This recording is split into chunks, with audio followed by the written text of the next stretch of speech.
A busy CMS Board of Education meeting tonight. One big development. Another school board member says she is done with the position. At-large member Jennifer De La Jara announced tonight she will not be running for re-election. She says she wants to make way for a strong Latina candidate. She added she would never suggest anyone just vote on identity politics, but says it is time to make history, in her words. De La Jara has been with the school board since 2019. Two other at-large board members are up for re-election this year.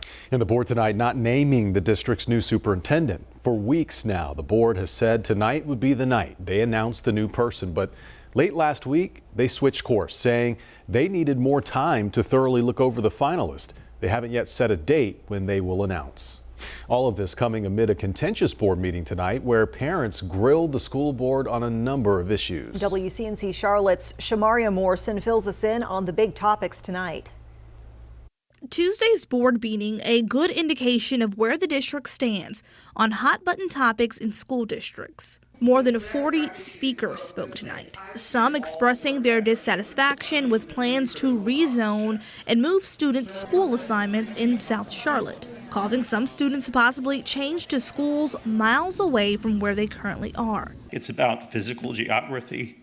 9 miles, made even longer by too much traffic, too much construction, and not enough school buses or drivers. Others discussing book bans and what they say is pornography at Palisades High School. One book in question has what some consider explicit scenes for teens. I hope I have your attention. All evidence to the contrary. So then, shut up.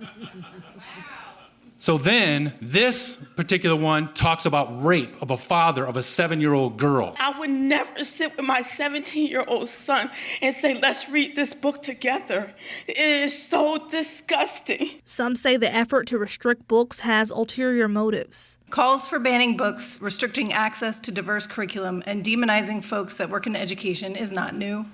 What is unique is that this far-right push to ban and restrict information is a well-funded national agenda. A new policy for books is expected to be sent to board members by the end of this week. The board also talking about another progress report, measuring students' achievement, their growth in reading. Growth means how far a student has progressed from one year to the next. A report showing that just under 50% of CMS students in 2nd to 8th grade met or exceeded their growth target in reading. The district's goal, 60%. And the goal should be to exceed growth with every single student, because meeting growth, in my opinion, isn't enough, especially for students that may be behind. Redistricting, book bans, student achievement, all things the remaining board members up for re-election will have to answer to if they decide to run again this year. Shamaria Morrison, WCNC Charlotte.